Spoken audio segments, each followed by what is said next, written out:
Fight fans, fight fans, fight fans. This is Kurt DeVille with Counterpunch Boxing News.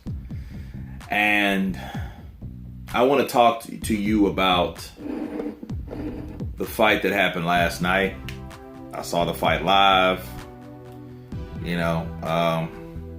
Forgive me for the late post, but it was, it's Cinco de Mayo weekend, right? So did a little partying, still doing a little drinking.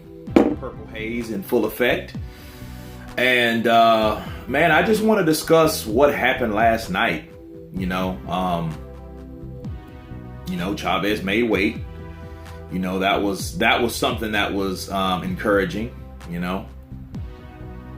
But of course Canelo made weight. They both came in at 164, not 164.5. Nobody wanted to lose $1 million or 500,000 or nothing, right?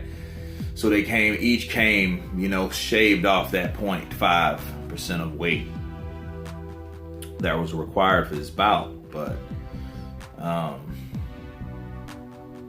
Chavez came in, and did nothing. You know what I'm saying? He did nothing. Canelo beat Chavez he didn't beat Chavez. You know what he did to Chavez? He punished Chavez. He punished him. And you could see it. And it was absolutely terrible. You know what I mean? It was almost like watching them world star hip hop videos or those random Facebook videos where you see a person just beating the hell out of a person, the person not fighting back. You know what I mean? And, internally it makes you mad and angered, right? That's what it made me last night. And I just wondered, and it just, while this was taking place, I was getting mad, you know what I'm saying? Like I was really getting pissed off because I'm like, Chavez, why aren't you fighting? Why aren't you fighting? Why aren't you fighting? And then it dawned on me like, okay, well, damn, when was Chavez legitimate in the first place? You know what I mean? They pulled this guy out of the ashes, basically, technically. Dusted him off, blew the dust off of him like an old vase, and said, hey, we want you to fight.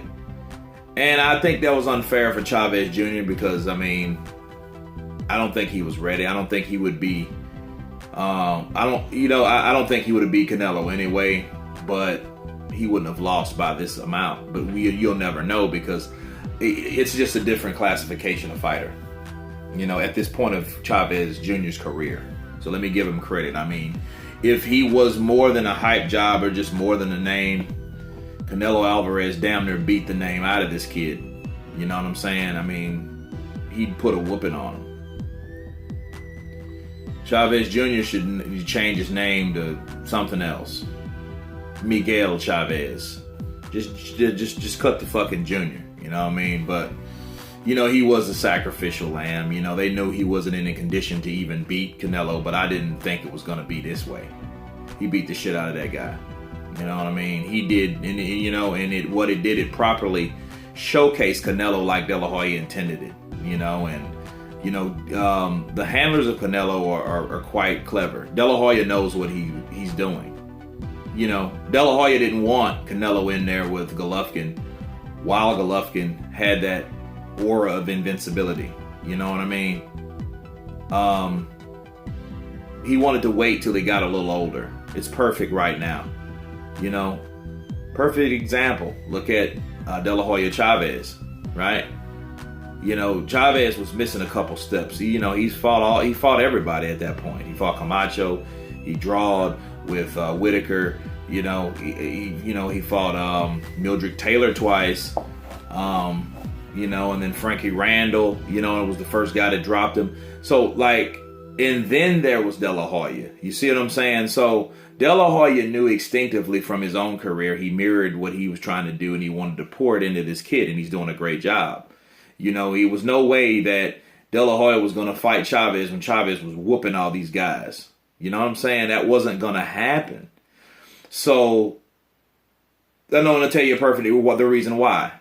De La Hoya sparred with Chavez, and he was dropped, dude. I've seen the footage.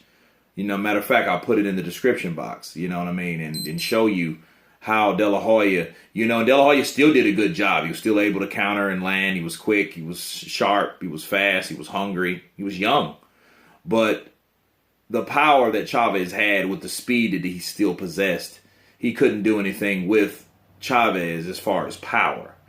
But when they actually fought, he was able to do all the above because it was that ripening time. It was that time where Chavez was on the downcline and De La Hoya was on the incline. This is exactly what's happening with the newfound fight of Golovkin, Canelo, or Canelo Golovkin, should I say, A side, B side bullshit, right? So it's Canelo Golovkin. And now they predict, like De La Hoya predicts, let's fight Golovkin now because of how he looked in the Jacobs fight. If Golovkin ran through Jacobs, this fight would still be on pause some type of way. Some type of shape, form, or fashion. This fight would have been on pause. You know what I mean? And that's what it would have been.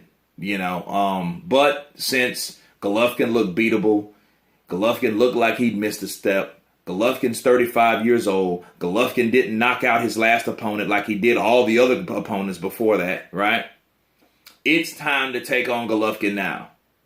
While Golovkin still has the record, while Golovkin still has damn near all the belts except the WBO, which Billy Joe Saunders has the WBO. So it's time to take that fight to Golovkin now. So that's all orchestrated by Oscar De La Hoya. Good job for you, Oscar De La Hoya, because he knew what he was doing. I just always found me personally, that it's cowardice to want to fight a guy that's missed a step. I've been saying it in my older videos. I wanted Chavez Jr. to win only because I knew Chavez Jr. would take the fight with Golovkin because they've sparred also. Canelo and Golovkin has sparred. No one has quote unquote ever seen this shit. I know someone has filmed it, but they haven't leaked it. And I hope they leak it because, the fight's now on, you know what I mean? Just to kind of get this grind and this stuff going because it's going to be a good fight. Because Golovkin, he comes forward. Canelo can box and punch. You know what I mean? And you know what? I think he moves a lot better at 164 at a higher weight class. I think the cement feet came from the inability to waste because he was getting tired with footwork. He didn't have the best footwork, but it was like he planted his feet to punch because he knew that at that weight that he was at currently at 154, the Canelo weight 155, he wasn't able to move like he probably should have moved. Not saying he couldn't move that. He's been labeled cement feet or bad footwork or whatever. But Canelo Alvarez, he was really elusive. But then again, he was in there with Chavez Jr. And Chavez Jr. really is not a fast guy. So, but I think he moves a lot better. It might just be the opponent, like I said, but he looks like he can do a lot more at 164 versus 155.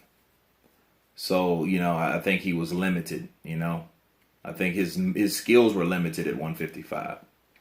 But I think he looks strong. And, if Canelo can beat Golovkin, this would be the best time. If Golovkin can beat Canelo, I'm sorry, I don't think this would be exactly the best time. I think last year, which should have been perfect. You know what I'm saying? That's why, De La Hoya knew what he was doing. He was not going to put Canelo in there in September of 2016. Fuck that. Get some guy that's undefeated. Get Beefy Smith. He knocked out Beefy Smith in round 9 body shot. Made him look good. Before that he fought Khan. So that's 2 fights that he could have used. But that was all procrastination because they wanted this type of platform to be laid out. Canelo has a dynamic performance and beats the shit out of Chavez, looks very good. That, and he was going to be the A side anyway versus Golovkin coming off a fight that was one of his toughest. You know what I'm saying? If you can compare these 2 fights, you would think that Canelo has the edge because Canelo looks better and then he's dominating over overall performances. So, so a lot of people are going to, flock towards Canelo. And plus, Golovkin's 35. You know what I'm saying? Canelo's 26. He'll be 27 by the time they fight. But that he's in his prime, dude. Imagine De La Hoya in his prime, 26, 27. Canelo, same thing. Canelo's had twice as many fights as De La Hoya did it, by the time he was 26. Because by the time De La Hoya was 26, he was fighting Trinidad and he had his first official loss. And I said official, but I'm not going to get into that. But I see the fight. The fight was showcased in a very different way than any other fight that I ever seen in my life. They had Golovkin up there. I'm like, dang, there's the Kazakhstan flag. Golovkin comes out, you know what I mean, with his his theme music, you know what I mean, and it's like the fights is done, and they just really showcased it. My question is, this is my question, guys. I want to know if that was already orchestrated from the jump. Was that material already just set aside? Like, okay, this if Chavez don't knock him out, but there's a good chance that we're gonna make it, or was this like preordained to be what it was gonna be? Like, we're gonna show this no matter what. You know what I mean? Because I'm thinking that they could have shown that material whoever wins, but everyone wanted to see this fight. So due to the outcome of the fight, now that you can clearly see that Chavez was just picked to get his ass beat.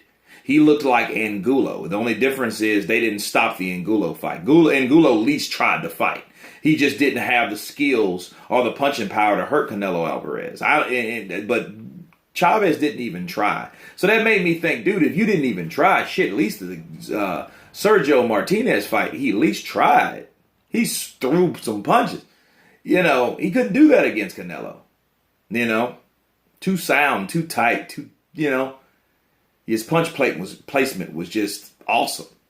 If you want to just see a classic ass beating, that is it looked like a one-way exhibition. That's what it looked like. But the fight has been announced. It was announced last night. It looked like watching a Marvel movie. You know what I'm saying? Waiting for the credits to end so you can see the last little clip.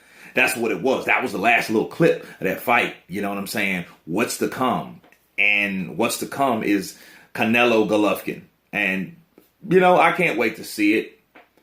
I'm just hoping Golovkin still has enough to do what he should normally do. You know what I'm saying? Nothing spectacular, nothing, just him being him. Not him, what if he really was injured? Which I think that's bullshit. I don't think that Golovkin was injured. I think he was already, this fight was, after he beat Jacobs, there was no need for Billy Joe Saunders. That was just, it was unnecessary at that point. And I think that was all made up. So just so Canelo can get past Chavez Jr., which he did easily, and this fight has been made. So, let's let the fans know this newfound information so we all know it. Been talking about this fight last few years, And I look forward to it. But Canelo looks strong, bro. Canelo looks really good. Those combinations were beautiful. He was countering. I don't even know if he carried. Because these are here's some scenarios, okay? Did Chavez Jr. go in there just to get his ass beat for $6 million? You know what I'm saying? Which, that's on some conspiracy shit, but this is boxing, right? So it ain't like that's out of the, that's just out of the question. So, what do you really think happened in this fight? Did he take that ass whooping legitimately? He just couldn't find him. That's what everyone wants to believe or whatever. But, these are all scenarios. Was the fight fixed? Was it just orchestrated? And these are just questions. I'm not saying this is what it is. But what I can say is Canelo beat the shit out of Chavez. You know what I mean? And it looks good. But, but was he handpicked to look that good? You know what I'm saying? It's all in the plan. Beat the shit out of Chavez, you'll get Golovkin. Golovkin looks like he's going to fall. Take him now. Take him down. Right? So, let's see if Canelo can chop that tree of Golovkin. You know what I'm saying? Because it is the resistance. You know, so Golovkin is the resistance. Make no mistake about it. Because Canelo's coming. You know, and I can't wait to see this fight. And I look forward to it. But you guys give me what you think about this fight. But again, you know, once again, sorry about the delay. But hey, it's Cinco de Mayo weekend. And you guys please subscribe. And you guys all been counterpunched. Peace.